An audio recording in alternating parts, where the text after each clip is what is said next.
Get on your knees and scrub that floor. Now.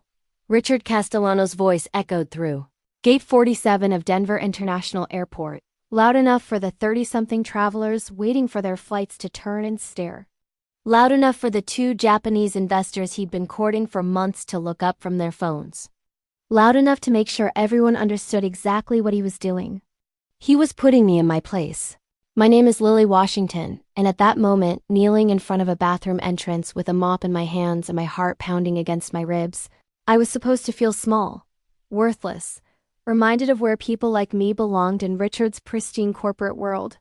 I was 34 years old, wearing a simple black polo shirt with airport services embroidered on the chest, my natural hair pulled back in a neat bun.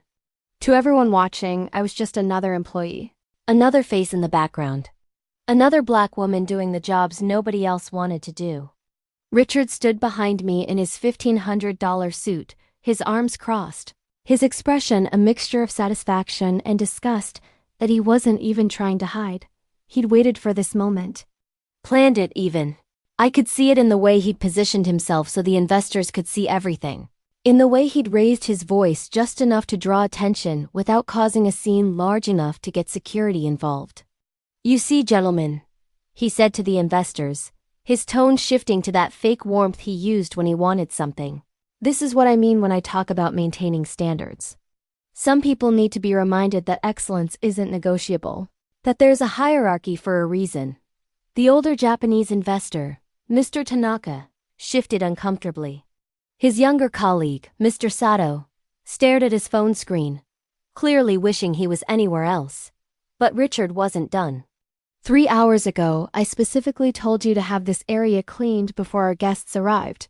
He gestured toward a small coffee stain near the bathroom entrance, barely visible unless you were looking for it. 3 hours! And yet here we are, with our potential partners having to see this negligence. The word hung in the air like an accusation. I kept my eyes down, my hands gripping the mop handle so tightly my knuckles had gone pale. Every instinct screamed at me to stand up, to speak, to end this charade right now. But I'd learned something important in my 34 years. Timing matters. And Richard Castellano, in his arrogance and his hatred, was giving me something far more valuable than my dignity in this moment. He was giving me witnesses. 20 minutes earlier, I'd been standing at the customer service desk when Richard had appeared with the investors.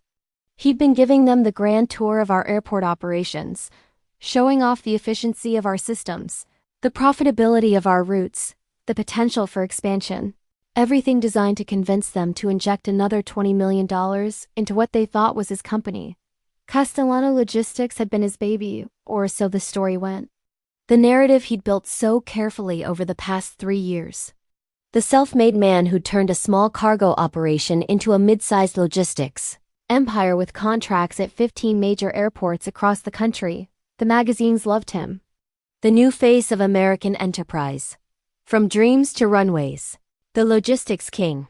What those magazines didn't know, what Richard had made sure nobody knew, was that none of it was his. He'd spotted me at the desk and something had shifted in his expression. I'd seen it before, that look. That particular combination of opportunity and malice that meant he'd found a way to kill 2 birds with 1 stone. Impress his investors and remind me of my supposed place in his world. "You," he'd said, snapping his fingers like I was a dog. "There's a spill near Gate 47. Take care of it immediately." I'd nodded, picked up the maintenance cart from the supply closet, and followed him, because that's what the role required. That's what I'd been doing for the past 3 weeks. Embedded in my own company's operations. Watching everything from the inside while Richard ran it like his personal kingdom. My lawyer, Patricia Chun, had suggested this approach. "If you want to know exactly how bad it is," she'd said during our meeting a month ago, "you need to see it yourself. No filters, no corporate reports. Just raw reality." She'd been right. In 3 weeks, I'd seen enough labor violations to fill a legal brief the size of a phone book. Enough discrimination to make any HR department have a collective heart attack. Enough evidence to not just fire Richard Castellano, but to destroy every bridge he'd ever tried to build in this industry. But this public humiliation in front of investors and customers, this was the crown jewel of his mistakes. I said scrub, Richard repeated, and I heard the edge in his voice now. The anger that lived just beneath his polished surface. The anger that came from looking at me and seeing something he couldn't control. Couldn't diminish, couldn't break no matter how hard he tried. I dipped the mop in the bucket and began to clean the already spotless floor. A woman in a business suit walked past, her eyes meeting mine for a brief second. I saw pity there, embarrassment, the kind of secondhand shame people feel when they witness cruelty but don't know how to stop it. She hurried past, pulling her rolling suitcase a little faster. Mr. Tanaka cleared his throat. Perhaps we could continue this conversation in your office, Mr. Castellano? In a moment, Richard said smoothly. I believe in leading by example and making sure every member of my team understands the standards we uphold. This won't take long.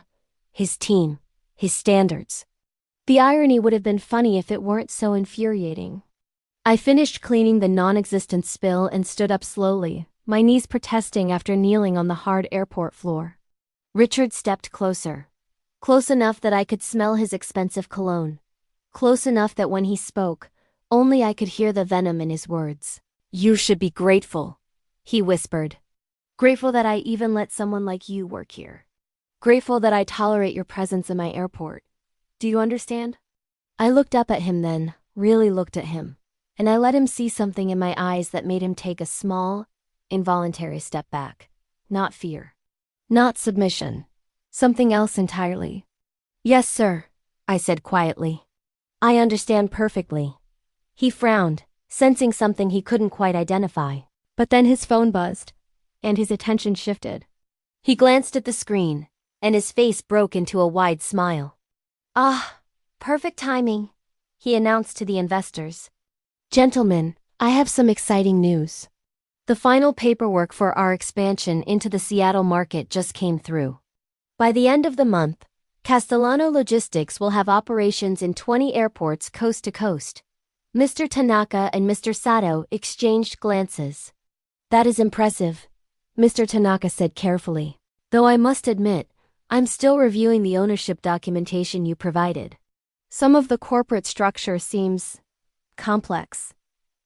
Richard's smile never wavered. All standard legal frameworks, I assure you. My lawyers handle all of that. What matters is the bottom line. And gentlemen, our bottom line is exceptional. I pushed the maintenance car back toward the supply closet, my heart beating steadily now, calm in a way it hadn't been in weeks. Behind me, I could hear Richard's voice continuing his pitch, selling them on a dream built on lies and stolen ground. He had no idea what was coming. He had no idea that the board meeting scheduled for tomorrow morning, the one he thought was just a formality to approve his Seattle expansion, was going to be something else entirely. He had no idea that every camera in this terminal had recorded what just happened. That the security team watching those feeds knew exactly who I was. That Mr. Tanaka and Mr. Sato had just witnessed something that would make their due diligence investigation very, very interesting. Most importantly, Richard Castellano had no idea that the woman he'd just forced to scrub floors in front of investors didn't work for him. She owned him. I reached the supply closet, put away the cleaning supplies, and pulled out my phone. One text message to Patricia. It's time. Her response came back within seconds. See you tomorrow. 9 a.m. sharp. This is going to be fun. I looked back toward gate 47, where Richard was still talking, still performing, still convinced that he was untouchable. Tomorrow morning, he was going to learn exactly how wrong he was. If you're enjoying this story of justice and power reversal, don't forget to subscribe to the channel, because what happens next will show you that sometimes the best revenge is letting someone destroy themselves completely. The supply closet was cramped and smelled like industrial cleaner, but it had become my refuge over the past 3 weeks. A place where I could drop the mask for just a moment, where I could breathe without someone watching, judging, waiting for me to fail. I leaned against the metal shelving and closed my eyes, letting the adrenaline from the confrontation drain away. My phone buzzed again. Another text from Patricia. Just watch the security footage. He really did that in front of investors. This man is either incredibly stupid or incredibly arrogant. Both, I typed back. 3 years ago, Richard Castellano had been nobody. A mid-level operations manager. I'd hired because his resume looked decent and he'd interviewed well, professional, competent, hungry to prove himself. All the things you want in an employee. What I hadn't seen, what I'd been too busy building an empire to notice, was the resentment simmering beneath that professional exterior. The way his jaw tightened whenever I made decisions he disagreed with. The way his eyes followed me around rooms with something that wasn't quite respect and wasn't quite hatred, but lived somewhere uncomfortable in between. I'd built Castellano Logistics from nothing. Not Richard, me. 7 years ago, I'd been a logistics coordinator at a small freight company, watching inefficiencies pile up like traffic at rush hour, seeing opportunities everyone else was too comfortable or too scared to pursue. So I'd taken my savings, maxed out 3 credit cards, and started my own operation out of a rented warehouse space that leaked when it rained and had rats that seemed to think they owned the place more than I did. The first 2 years were brutal. Sleeping 4 hours a night, living on instant ramen and gas station coffee, calling clients during the day, and handling dispatch at night. Learning every single aspect of the business because I couldn't afford to hire people who knew more than I did. But it worked. Slowly, painfully, it worked. By year 3, I had contracts with 2 regional airports. By year 5, I'd expanded to 8 locations. By year 6, Castellano Logistics was handling cargo operations for 15 major airports across the country, employing over 300 people, generating revenue that made my accountant smile every time we reviewed the quarterlies. I'd named the company after my father, Marcus Castellano, who died when I was 19. He'd been a baggage handler at this very airport, working doubles and weekends to put me through college. He never saw me graduate, never saw me build something with his name on it. Never knew that his daughter would turn his 30 years of labor into a legacy that meant something. But Richard knew all of that. I told him during one of those late nights at the office when you're too tired to maintain professional boundaries and you start talking about real things. Family, dreams, the weight of building something that matters. I'd trusted him with that story. And he'd used it to destroy me. A knock on the supply closet door pulled me back to the present. I opened it to find Marcus Chun, one of the actual janitorial staff, looking nervous. "Miss Washington," he said quietly, glancing down the hallway to make sure no one was listening. "Mr. Castellano is looking for you. He wants you to clean the executive lounge before his dinner meeting tonight." Marcus was 62, had worked at this airport for 40 years, and had a grandson starting college in the fall. He was also one of the only people in this building who knew who I really was. I'd hired him 7 years ago when I first got the contract here. He'd been there when Richard staged his coup. He'd watched everything fall apart and hadn't been able to stop it. "Thank you, Marcus," I said. He hesitated. "Miss Lily, I know it's not my place, but watching him treat you like this, it makes me sick. That man doesn't deserve to walk on the same ground your father did." I squeezed his shoulder gently. "Tomorrow morning, Marcus. Everything changes tomorrow morning. Just hold on a little longer." He nodded and disappeared down the hallway. I checked my watch. 4:30 in the afternoon. The dinner meeting Richard mentioned would be starting at 7. That gave me 2.5 hours to clean a lounge that probably didn't need cleaning and endure whatever fresh humiliation he had planned. My phone buzzed. This time it was a different number. James Mitchell, the private investigator I'd hired 2 months ago. "Final report ready. You're going to want to see this before tomorrow. Can you meet tonight?" I typed back. "Where?" "Coffee shop on Alameda. 9 p.m. Come alone." The executive lounge occupied the entire west wing of the airport's administrative building. Leather furniture, floor-to-ceiling windows overlooking the runways, a full bar, conference tables made of wood that cost more per square foot than most people's apartments. This was where Richard entertained clients, sealed deals, played the role of the successful entrepreneur. This was also where my father's photograph used to hang on the wall, before Richard had it removed and replaced with a framed magazine cover featuring himself. I pushed my cleaning cart through the heavy glass doors and surveyed the space. It was already immaculate. The cleaning crew had been through here this morning. There was nothing to clean, which meant this wasn't about cleaning at all. "There you are." Richard's voice came from behind the bar, where he was pouring himself a whiskey. He'd changed into a different suit, even more expensive than the first one. His hair was freshly styled. He looked like a man preparing for victory. "The dinner guests will be arriving soon," he said, not looking at me. "I need this space perfect. That means I need you invisible. Work quietly, don't interrupt. And for God's sake, try not to embarrass me the way you did this afternoon." I stared at him. "Embarrass you?" He finally looked up, and there was genuine irritation in his eyes. "Your attitude. The way you looked at me." Mr. Tanaka noticed. He asked me if there was tension with my staff. "Do you have any idea how unprofessional that makes me look?" The audacity was breathtaking. "I was cleaning a floor you told me to clean," I said carefully. "With an attitude," Richard snapped. "Everything you people do comes with an attitude. Like the world owes you something. Like you deserve more than what you've earned. You people." There it was. The thing he usually kept buried under corporate politeness and professional language. The real Richard Castellano. The one who saw my success not as earned but as threatening. Who looked at my name on the company letterhead and saw something that needed to be corrected. The hostile takeover had been elegant. I had to give him that. It had taken him 18 months to execute, working quietly, methodically, like a cancer spreading through healthy tissue. First, he'd started missing important meetings, citing scheduling conflicts. Then he'd begun making decisions without consulting me. Small ones at first, then larger ones. He'd cultivated relationships with board members I'd trusted, taking them to expensive dinners, golf outings, private clubs, places where he could talk freely, where he could plant seeds of doubt. "Lily's spread too thin," he'd tell them. "She's brilliant, of course, but she's trying to do everything herself. The company needs professional management. It needs someone who understands scale." He'd hired consultants who produced reports suggesting I was mismanaging funds. He'd manipulated quarterly reviews to make profitable divisions look unstable. He'd manufactured crises and then positioned himself as the solution. And when I'd finally realized what was happening, when I'd confronted him in the board, it was too late.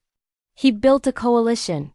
He'd convinced enough people that the company would be better, more profitable, more professional with him at the helm. The vote had been 8-4.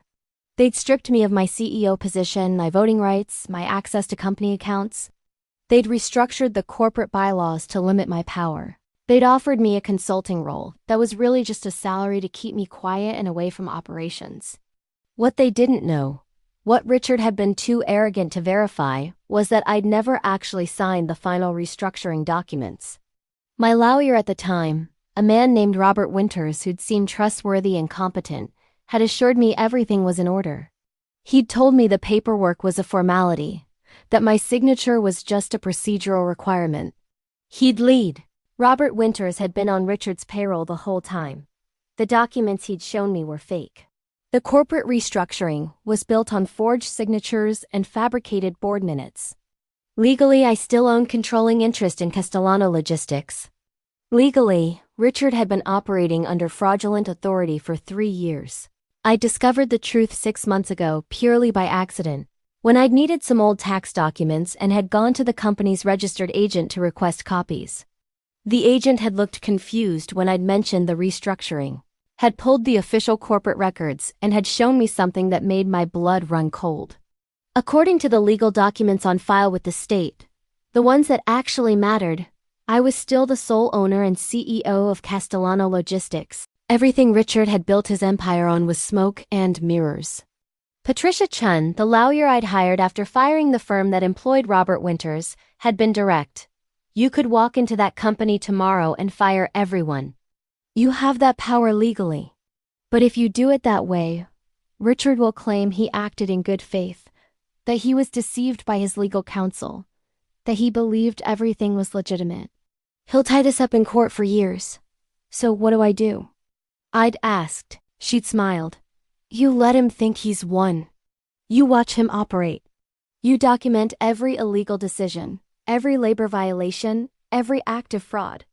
And then, when you have enough evidence to not only fire him but destroy his reputation so completely that he'll never work in this industry again, that's when you make your move.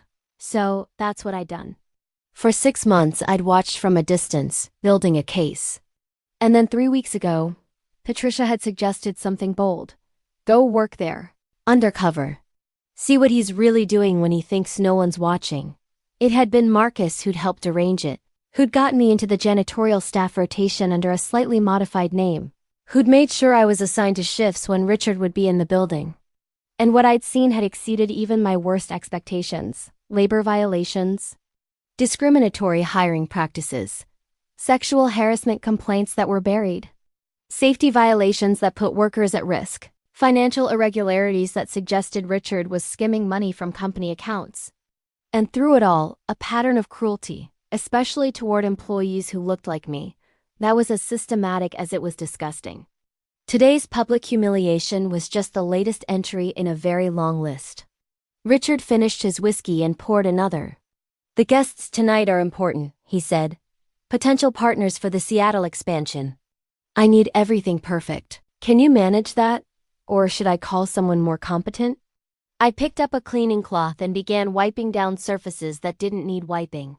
I'll manage. See that you do. He walked toward the door, then paused. Oh, and Lily? After tonight, I won't be needing your services anymore. Consider this your last shift. I'm bringing in a new contractor, one that understands the standards I expect. He left without waiting for a response. I stood alone in the executive lounge, looking at the magazine cover on the wall. Richard's face, confident and successful, staring back at me from a frame that used to hold my father's picture. My phone buzzed. Patricia again. Everything set for tomorrow. Judge Morrison approved the emergency injunction. Corporate security will be there. Media's been notified but won't release anything until after you make your statement. It's all coming together. I looked at my reflection in the window, overlooking the runways. Somewhere out there, planes were taking off and landing. Cargo was being loaded and unloaded. 300 employees were doing their jobs in a company that belonged to me but had been stolen by a man who saw my existence as an inconvenience to be managed. Tomorrow morning at 9 a.m., Richard Castellano would walk into what he thought was a routine board meeting to approve his expansion plans. Instead, he was going to walk into the end of everything he'd built on lies. But first, I had to survive tonight. Had to clean this lounge, endure whatever additional humiliations he had planned, and meet with James Mitchell to get the final piece of evidence I needed. I picked up my phone and sent one more text to Patricia. He just fired me. Said tonight's my last shift. Her response made me smile for the first time all day. Perfect. That'll look great in the wrongful termination lawsuit. Keep documenting everything. Outside, the sun was setting over the Rocky Mountains, painting the sky in shades of orange and red. In 12 hours, Richard's world would be painted in very different colors. But he didn't know that yet. And watching him prepare for his victory dinner, completely unaware of what was coming, I felt something I hadn't felt in 3 years. Hope. The dinner meeting started at 7:15, fashionably late in the way that powerful people demonstrate their importance. I'd positioned my cleaning cart in the hallway outside the executive lounge, close enough to hear voices but far enough to maintain the illusion of invisibility. Richard's guests were exactly who I'd expected. Thomas Brennan, CEO of a commercial real estate firm that specialized in airport development. Catherine Yu, a venture capitalist who'd made her fortune in logistics technology.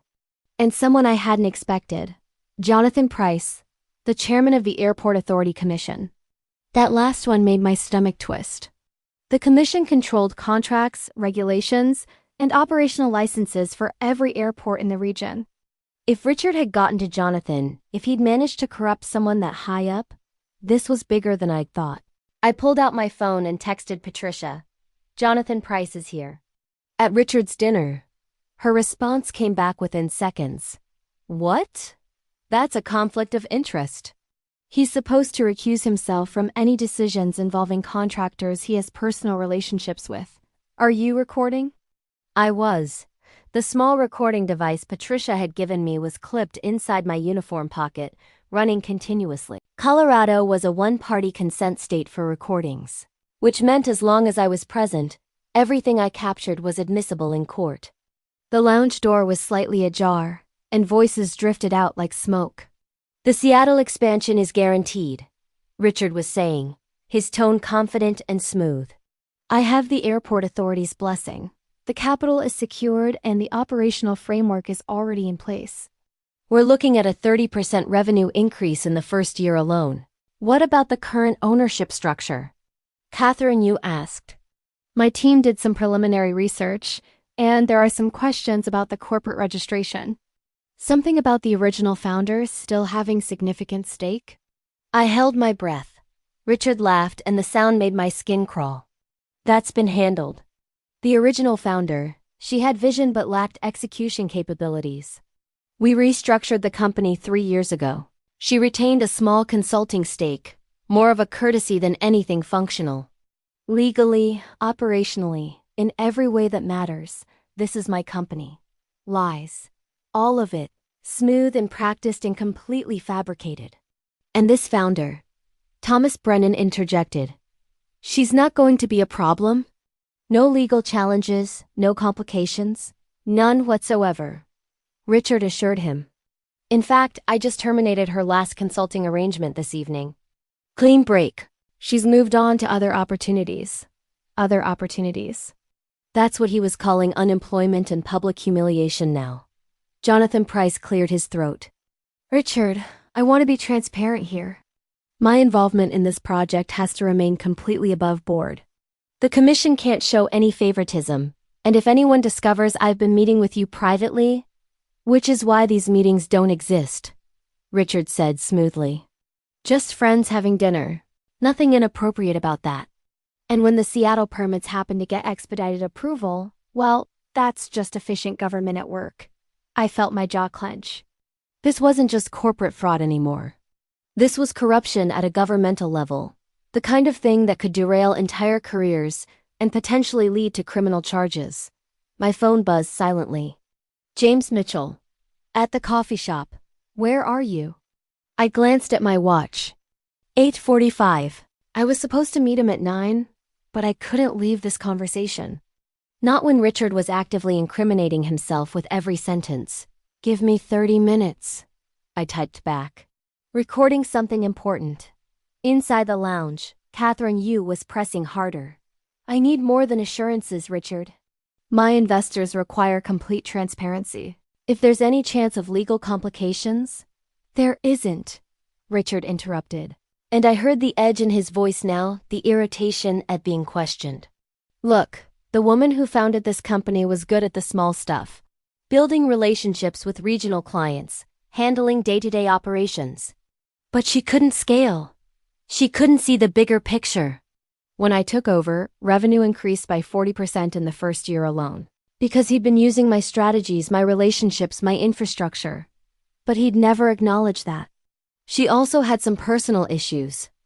Richard continued, his voice dropping to a confidential tone. Discrimination complaints that were ultimately dismissed but created tension in the workplace. Mental health struggles. I actually did her a favor by easing her out. Saved her from a very public failure. I'd never filed discrimination complaints. I'd never had mental health struggles beyond the normal stress of building a business. But Richard was creating a narrative, painting me as unstable and litigious, setting up a defense in case I ever tried to challenge him publicly. Smart? Disgusting, but smart. Well, Thomas Brennan said, as long as there's no legal exposure, my firm is prepared to move forward with the Seattle property acquisition. We're looking at a $20 million investment in terminal renovations alone. Glasses clinked. They were toasting. Celebrating a deal built on fraud, corruption, and stolen ground.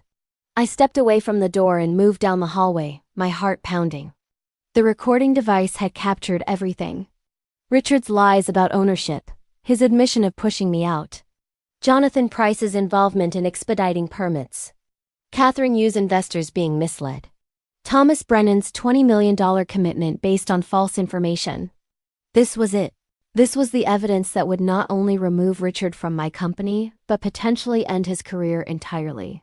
I made it to the parking garage and sat in my car, hands shaking as I pulled out the recording device and transferred the audio file to my phone, then uploaded it to the encrypted cloud storage Patricia had set up, backup copies, multiple locations. Evidence that couldn't be destroyed or disappeared. Then I drove to the coffee shop on Alameda, a small place called The Grind that stayed open until midnight and catered to insomniacs and airport workers coming off late shifts. James Mitchell was already there, sitting in a corner booth with a laptop open and an expression that told me he'd found something significant. He was 52, former FBI, now working private investigations for clients who could afford his rates. Patricia had recommended him specifically because he was thorough. Patricia was thorough, discreet, and had a particular distaste for corporate fraud. "You look like you've had a day," he said as I slid into the booth across from him. "You have no idea." He turned the laptop toward me.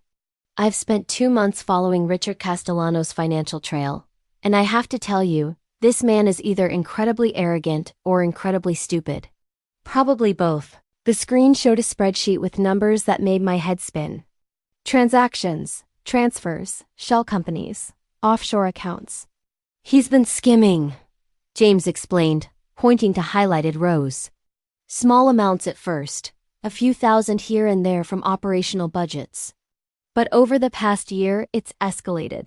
He's moved nearly $3 million from company accounts into personal holdings disguised as consulting fees, equipment purchases, and contractor payments. $3 million. Stolen from a company he didn't own, from employees whose benefits were getting cut because budgets were supposedly tight, from operations that were struggling because resources kept mysteriously disappearing. That's not all," James continued, switching to another file. "Robert Winters, the lawyer who helped Richard execute the takeover, he received $200,000 in cash payments over 18 months. Payments that weren't reported to the IRS, weren't documented as legal fees, and came from one of Richard's personal accounts, not company funds. So it was a conspiracy," I said quietly. "Richard paid Robert to help him forge the restructuring documents. That's exactly what it was. And I have bank records, email correspondence, and recorded phone calls proving it." He handed me a USB drive. "Everything's on here. Enough to put both of them in federal prison for fraud, embezzlement, and conspiracy." I held the small drive in my hand, feeling its weight. This tiny piece of plastic and silicone contained the complete destruction of Richard Castellano's life. "There's more," James said, and his expression turned darker. "The harassment complaints. The ones Richard claimed were dismissed." "They weren't dismissed, Lily. They were buried. I found 6 formal complaints filed over the past 2 years by female employees, 3 of them women of color, all detailing a pattern of discrimination and harassment. Richard paid 2 of them to sign NDAs and leave quietly. The other 4 were fired for supposed performance issues within weeks of filing their complaints." My hands clenched into fists. "Names? All documented. Statements. One of them is willing to testify if this goes to court. Her name is Angela Martinez. Richard fired her 3 months ago for supposedly failing to meet quotas. The truth is she filed a complaint after he made inappropriate comments about her body during a staff meeting. Angela, I remembered her. Sharp, professional, excellent at client relations. I'd been confused when I'd heard she'd left the company. Now I knew why. I want to talk to her," I said. "I can arrange that. But Lily, you need to be prepared. When you bring all of this forward tomorrow, it's going to get ugly. Richard won't go down quietly. He'll fight. He'll lie. He'll try to destroy your credibility any way he can. Let him try." I met James's eyes. "I have the legal documents proving I still own the company. I have recordings of him committing fraud and corruption. I have financial records showing embezzlement. I have testimony from employees he's harassed and discriminated against. What does he have?" James smiled grimly. "Arrogance. And that's never enough." I left the coffee shop at 10:30, drove home to my small apartment across town, and spent the next 3 hours reviewing every piece of evidence with Patricia over video call. The forged documents, the embezzlement records, the harassment complaints, the recording from tonight's dinner. "Judge Morrison is going to have a field day with this," Patricia said, making notes. "The injunction I got approved was based on the ownership fraud alone. Now we're adding embezzlement, corruption, witness tampering, discrimination." Lily, this isn't just about getting your company back anymore. Richard Castellano is going to face criminal charges. Good, I said, and I meant it. At 2 in the morning, I finally tried to sleep, but my mind kept racing through scenarios. What would Richard's face look like when he walked into that board meeting? How would he react when he realized everything he built was collapsing? Would he try to run or would he fight? My phone buzzed at 6 a.m. Patricia. Showtime in 3 hours. Corporate security is briefed. Media's on standby. Judge Morrison will be there to oversee the injunction enforcement. Are you ready? I looked at myself in the bathroom mirror. Same woman who'd knelt on an airport floor yesterday. Same woman who'd been called "you people" and told she needed to know her place. But tomorrow, when I walked into that board meeting, Richard was going to learn something important. That the woman he'd underestimated, humiliated, and tried to erase had been 3 steps ahead of him the entire time. I texted back. I was born ready. At 8:30, I put on my best suit, the charcoal gray one I used to wear to investor meetings. I styled my hair. I put on the pearl earrings my father had given me for my college graduation. I looked like a CEO again because that's exactly what I was, and today everyone was going to remember it. My phone rang. Marcus from the airport. "Miss Lily," he said, his voice shaking with excitement. "Mr. Castellano just arrived. He's in his office, preparing for the meeting. He has no idea what's coming." "Perfect," I said. "Marcus, thank you. For everything." "No, thank you. We've all been waiting for this day." Every single person he's mistreated, overlooked, or pushed aside. "We're all rooting for you." I hung up and grabbed my briefcase, the one containing printed copies of every piece of evidence, every document, every recording. Patricia would have digital versions ready to project, but I wanted the physical weight of the truth in my hands. The drive to the airport took 20 minutes. I parked in the executive lot, the one I used to use before Richard had my access revoked. Security recognized me immediately and waved me through without question. They knew. Everyone knew. Patricia met me outside the conference room at 8:55. She looked fierce in her navy suit, her briefcase in one hand and a tablet in the other. "They're all inside," she said. Richard, board members he corrupted, even Jonathan Price, who apparently decided to attend even though he absolutely shouldn't be here. Judge Morrison is in the observation room, monitoring everything. Corporate security is stationed at all exits. Media's outside the building, waiting for your statement afterward. I took a breath. What about the investors from yesterday? Mr. Tanaka and Mr. Sato? Patricia smiled. They requested to attend as observers. Apparently, what they witnessed yesterday made them very concerned about due diligence. They want to see how this plays out before committing any funds. Perfect. The audience was assembled. The evidence was ready. The moment I'd been building toward for 6 months was 30 seconds away. "One more thing," Patricia said, handing me a document. Richard just submitted his expansion proposal to the board. He's asking for approval of a $50 million investment in the Seattle operation. He's so confident. He's already celebrating. I looked at the document, at Richard's signature at the bottom, at the projections and promises built entirely on stolen ground. Then let's not keep him waiting, I said. Patricia opened the conference room doors, and every head turned toward us. Richard sat at the head of the table, exactly where I used to sit, looking comfortable and confident. The board members, 8 of them, sat along the sides. Mr. Tanaka and Mr. Sato were in chairs against the wall, observing silently. Richard's expression shifted from confusion to irritation when he saw me. "What is she doing here?" he demanded. "This is a closed board meeting. Security should have..." "Should have what?" I said, my voice calm and clear. "Stop the actual owner of this company from attending a meeting about her own business?" The room went silent. Richard stood up slowly. "Your consulting arrangement was terminated. You have no authority to..." "Sit down, Mr. Castellano," Patricia said, stepping forward. "You're going to want to be sitting for what comes next." Richard didn't sit down. He stood there, his face cycling through emotions like a slot machine. Confusion, anger, fear, then landing on something that looked like defiance. I don't know what kind of stunt you think you're pulling, he said, his voice tight. But you have no legal standing to be here. Someone call security and have her removed. Nobody moved. Patricia walked to the front of the room and connected her tablet to the projection screen. Before anyone calls anyone, let me introduce myself. Patricia Chan, attorney at law, representing Miss Lily Washington. And Mr. Castellano, you're absolutely right that we should establish legal standing. So let's start there. The screen lit up with a document. Official state corporate registry letterhead across the top. This is the current legally binding ownership structure of Castellano Logistics, as filed with the Colorado Secretary of State, Patricia said. Notice the date. Notice the signatures. And notice who is listed as the sole owner and chief executive officer.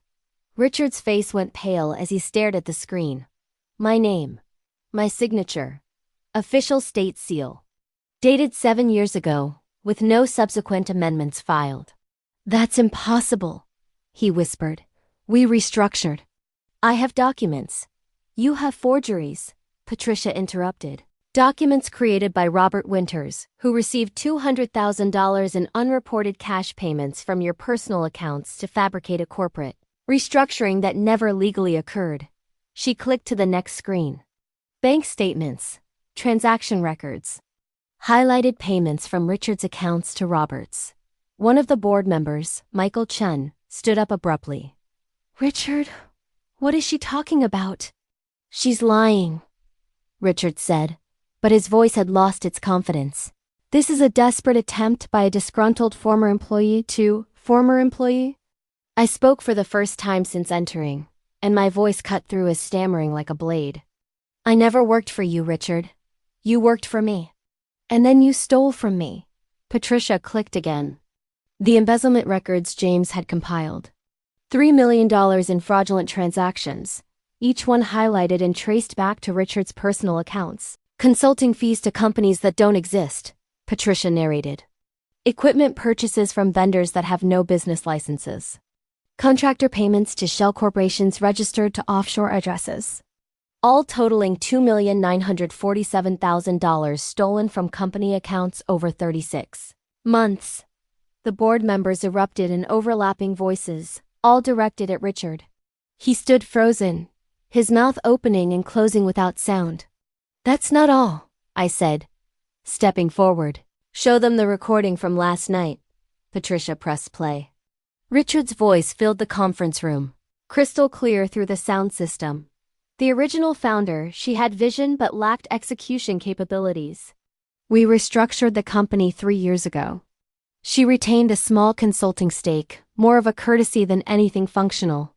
Legally, operationally, in every way that matters, this is my company. Then Catherine Yu's voice. And this founder, she's not going to be a problem? Richard again.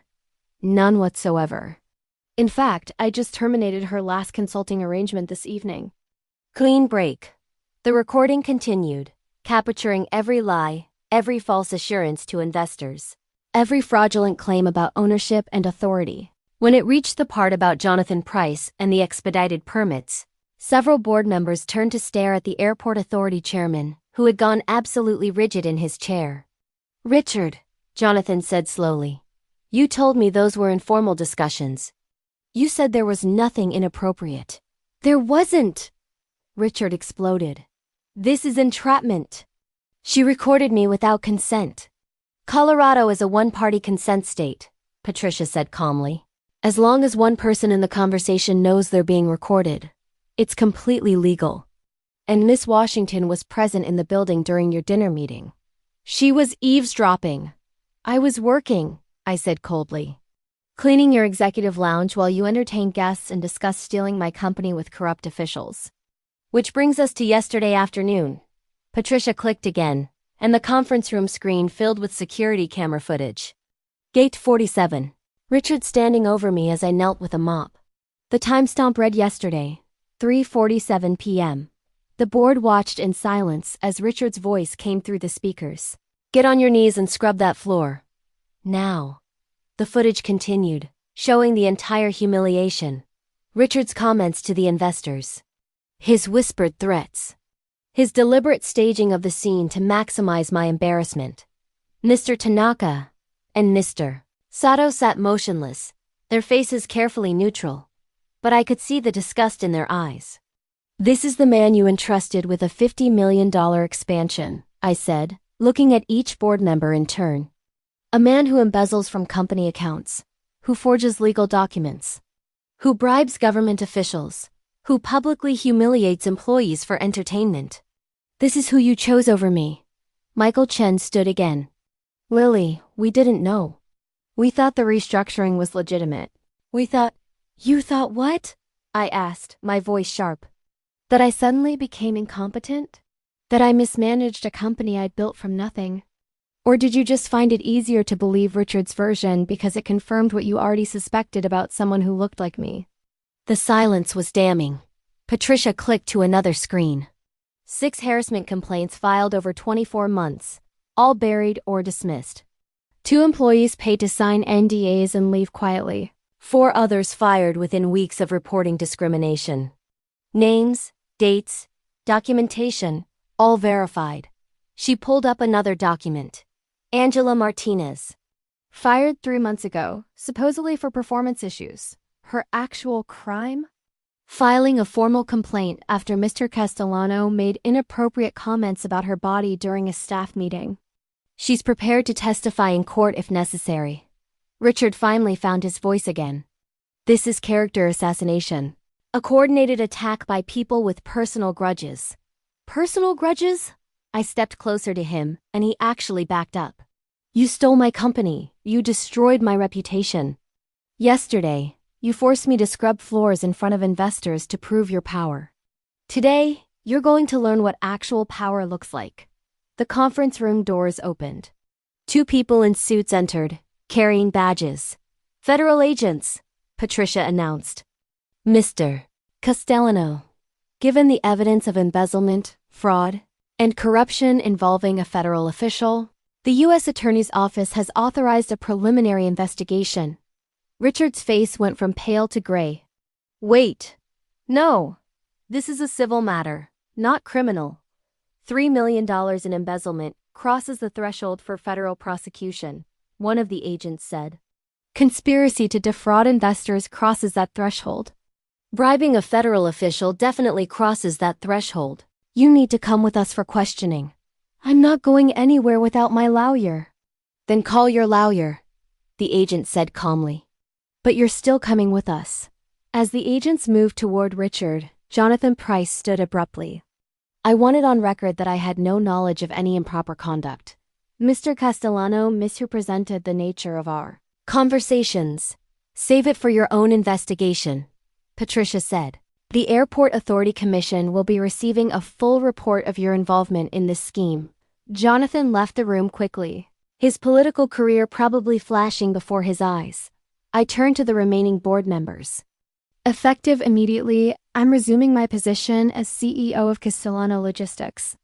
Those of you who participated in the illegal restructuring will be hearing from my attorneys regarding civil liability. Those who were genuinely deceived will talk. But this company is mine. It has always been mine. And it will continue to be mine." Michael Chen nodded slowly. "What do you need from us?" "Your resignations," I said simply. "All of you, by end of business today. I'll be rebuilding this board with people who actually earn their positions." As the agents escorted Richard toward the door, he turned back to me one last time. The defiance was gone now. All that remained was desperation and the dawning realization of how completely he destroyed his own life. "Lily," he said, his voice cracking, "we can work something out. I can pay back the money I can. You humiliated me in front of an airport full of people," I said quietly. "You called me you people. You told me to know my place. You forced me to kneel and scrub floors to prove your power over me. And now, Richard, you're going to learn something important." I stepped closer until we were face to face. "My place was always above yours. You just stole the high ground for a while. But gravity always wins in the end." The agents led him out. The conference room doors closed. And I stood at the head of the table where I belonged, surrounded by board members who would be gone by evening and investors who had just witnessed the complete collapse of Richard Castellano's empire. Patricia handed me a document. The judge approved full asset freezing for Richard's accounts. He won't be able to touch any of the stolen money. Recovery proceedings start Monday. And the employees he fired? The ones he harassed? Already contacted. They'll be offered reinstatement with back pay and benefits. Angela Martinez specifically asked to speak with you personally. I nodded, feeling the weight of the past 3 years beginning to lift from my shoulders.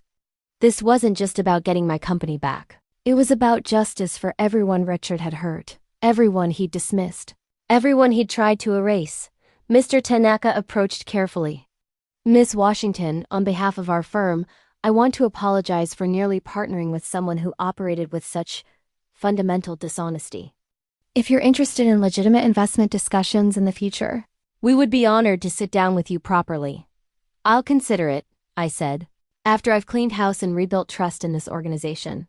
He bowed slightly and left with Mr. Sato, both of them probably grateful they'd witnessed Richard's downfall before committing $20 million to his fraud. Patricia began packing up her materials. Press conference is scheduled for 2 p.m. outside the main terminal. I've prepared a statement, but you might want to speak from the heart on this one. I will, I said. The people who work here, the ones Richard treated like they were invisible, they deserve to hear directly from me that things are changing. My phone buzzed. Marcus, everyone's talking about what happened. The word is spreading through every terminal. People are crying, Miss Lily. Happy tears. You did it! I looked around the conference room. At the empty seats where corrupt board members had sat. At the projection screen still showing evidence of Richard's crimes. At the view through the windows of the runways where my father had worked for 30 years. Dad, I whispered. I hope you're proud. If you're watching this story unfold and you believe that justice, no matter how long it takes, is always worth fighting for.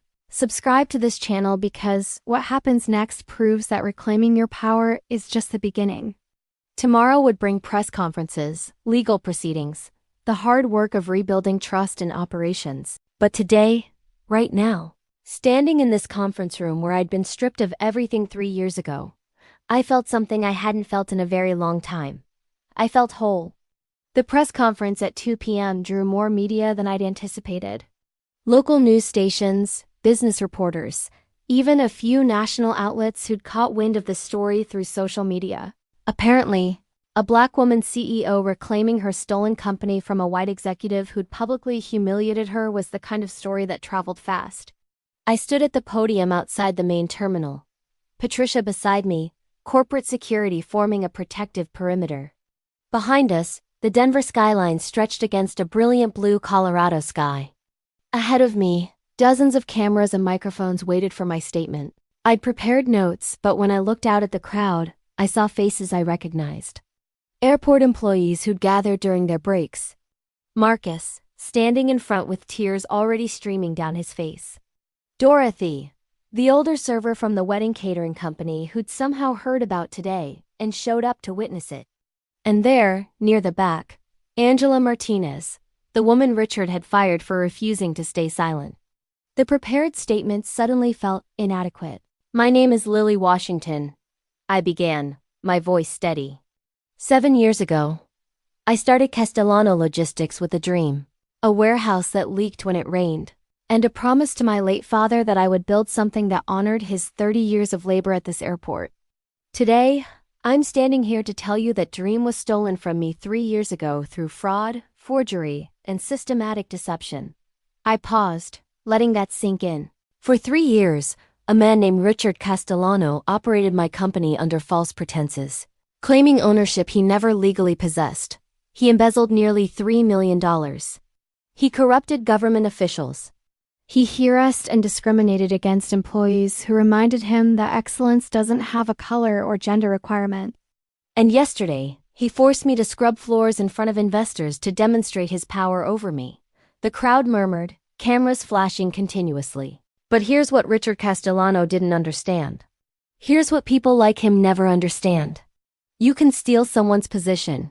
You can forge documents and manipulate systems. You can force someone to their knees temporarily. But you cannot steal someone's worth. You cannot forge legitimacy. And you cannot keep someone down who knows their true value. My voice grew stronger. As of this morning, I have resumed my legal position as CEO and sole owner of Castellano Logistics.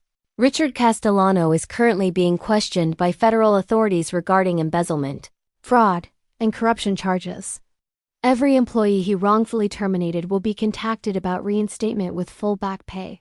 Every harassment complaint he buried will be reopened and addressed properly. And every single person who helped him steal my company will face appropriate legal consequences. I looked directly at the cameras. To anyone watching who's been pushed down, pushed out, or told they don't belong in spaces they built with their own hands, I want you to hear this. Document everything. Trust your truth. Find people who believe in justice more than convenience. And never, ever let someone else's theft of your dignity become your acceptance of their version of reality. The questions came rapid fire after that. How long had I known about the fraud? What would happen to current contracts? Were criminal charges certain? Would I be seeking damages? Patricia fielded most of them with practiced legal precision, but one question cut through the noise. Ms. Washington, how did you survive emotionally during the 3 years when you'd lost everything you built? I thought about those dark months. The depression that had settled over me like fog. The nights I'd lain awake wondering if I'd imagined my own capabilities. The slow, painful process of rebuilding my sense of self after Richard's systematic destruction of my reputation. I didn't always survive well, I said honestly. There were days I believed his version of events. Days I thought maybe I had been incompetent, maybe I had deserved to lose everything. But I had people who reminded me of the truth. Friends who refused to let me disappear. And eventually, I found a lawyer who believed in fighting back. Patricia squeezed my shoulder briefly. The press conference lasted 40 minutes. When it ended, I was immediately surrounded by employees wanting to thank me, to share their own stories of Richard's cruelty, to express relief that things were finally changing. Marcus hugged me tightly, not caring about professional boundaries. Your father would be so proud, Ms. Lilly. So incredibly proud. Angela Martinez waited until the crowd thinned before approaching. She was 32, with intelligent eyes that carried the weight of someone who'd fought battles and lost before finding the strength to try again. Miss Washington, she said, extending her hand. I'm Angela. I don't know if you remember me. I remember, I said, shaking her hand firmly. You were excellent at client relations. Richard fired you because you refused to accept his harassment. She nodded, her eyes welling up. I was terrified to speak to your investigator. Terrified he'd find a way to retaliate even after firing me. But when I heard what he'd done to you, how he'd humiliated you publicly, I knew I couldn't stay silent anymore. You were brave, I told her. Braver than most people ever have to be. And if you're interested, I'd like to offer you your position back, with a promotion. We need people in leadership who understand that courage matters more than comfort. She covered her mouth with her hand, tears falling freely now. Yes. God, yes. Thank you. Over the next month, the pieces fell into place with satisfying precision.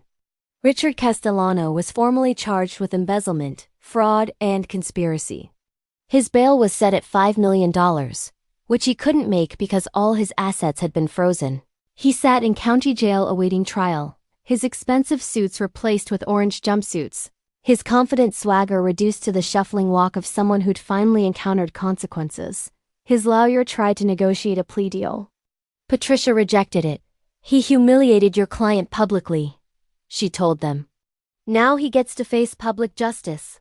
The trial lasted 3 weeks. I attended every day, sitting in the gallery, watching Richard try to explain away evidence that spoke louder than any defense he could mount. The jury deliberated for 4 hours before returning guilty verdicts on all counts. 15 years in federal prison, restitution of all stolen funds plus damages, permanent ban from holding corporate officer positions, complete destruction of the reputation he'd built on my stolen foundation. Judge Morrison, the same judge who'd approved our initial injunction, looked down at Richard from her bench with undisguised contempt. Mr. Castellano, you didn't just steal money. You stole someone's life work, their dignity, and their sense of security. You discriminated against employees based on race and gender. You corrupted public officials. And when confronted with your crimes, you showed no remorse, only anger at being caught. This court hopes that 15 years gives you time to reflect on the damage you've caused. Richard's face was blank as they led him away. No more defiance. No more excuses. Just the hollow expression of someone who'd finally run out of lies. Jonathan Price resigned from the Airport Authority Commission before formal ethics charges could be filed. His political career was finished. Catherine Yu's venture capital firm dropped him from their advisory board. Thomas Brennan's company publicly distanced itself from any association with him. Everyone who'd enabled Richard's fraud faced their own reckonings.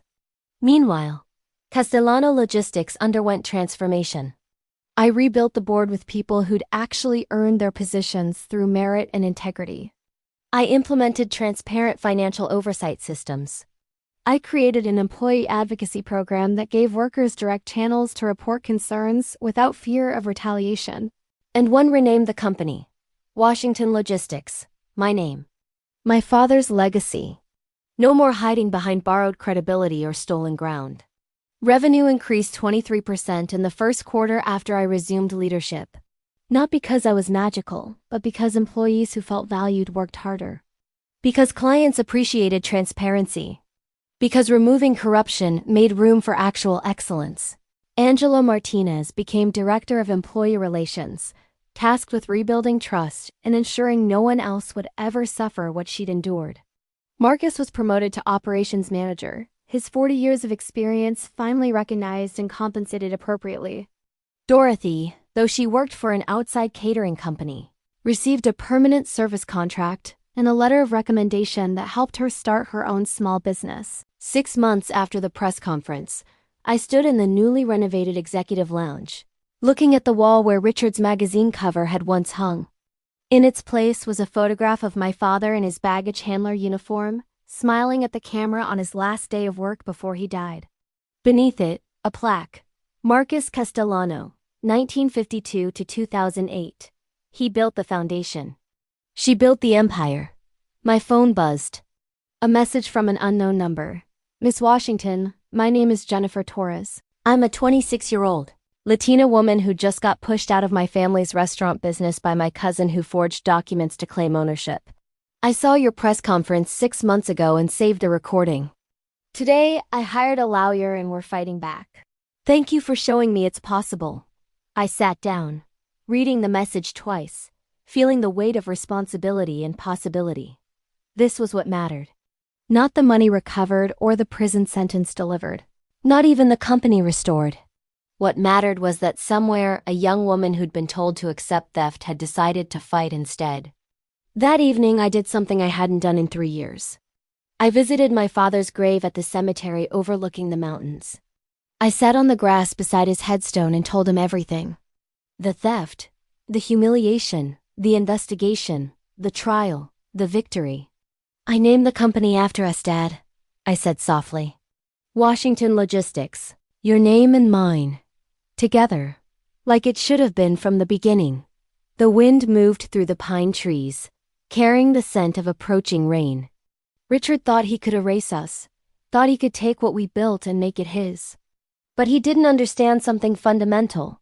I placed my hand on the headstone, feeling the cool granite beneath my palm. Excellence isn't something you can steal. It's something you earn through integrity, through treating people with dignity, through building something real instead of just building an image. You taught me that, Dad, working doubles to put me through college, treating every passenger's luggage like it mattered, because to you, all work had dignity. I stood up, brushing grass from my skirt. Richard's in prison now, serving 15 years for trying to take what was never his. And I'm here running a company that bears our name, employing 300 people who know they matter. I think that's justice. Driving home, I thought about everything I'd learned over the past 3 years. About resilience, about documentation, about the importance of people who refuse to let you disappear. About how the worst moments of your life can become the Catalyst for your greatest victories if you refuse to surrender to someone else's narrative. My phone buzzed again. Patricia, Forbes wants to do a profile. The CEO who refused to stay down. Interested? I smiled. 3 years ago, magazines had written about Richard Castellano as the new face of American enterprise. Now they wanted to write about the woman he'd tried to erase. Tell them yes, I typed back. But only if they let me dedicate the article to every employee who's ever been told they don't belong in spaces they built themselves. That night, I stood in my apartment, looking out at the Denver skyline, thinking about Jennifer Torres and Angela Martinez, and every person who'd ever been pushed down by someone who mistook cruelty for power. Richard Castellano thought he destroyed me when he forced me to my knees in that airport terminal. What he actually did was give me a story that would inspire others to stand back up. What? He thought public humiliation would break me. Instead, it became the moment I decided that surviving wasn't enough anymore. I needed to win. And I did. Not just by reclaiming my company or seeing him imprisoned, but by proving something that people like Richard can never understand. Your dignity isn't determined by who's standing over you. It's determined by whether you stand back up. He tried to show me my place. Instead, he learned his. If this story moved you, if it reminded you that justice is worth fighting for, even when the system seems rigged against you, subscribe to this channel and share this message. Because somewhere right now, someone is on their knees being told they're nothing by someone who stole everything. They need to know that kneeling isn't the end of the story. Standing back up is. And when you do, when you reclaim what's yours with evidence and truth and relentless determination, the people who tried to erase you become footnotes in your victory. My name is Lily Washington. I own a logistics company worth $40 million. I employ 300 people who know they matter. And I used to scrub floors for a man who thought he owned me. Now he's in prison and I'm free. That's not revenge. That's justice. And justice, no matter how long it takes, is always worth the fight.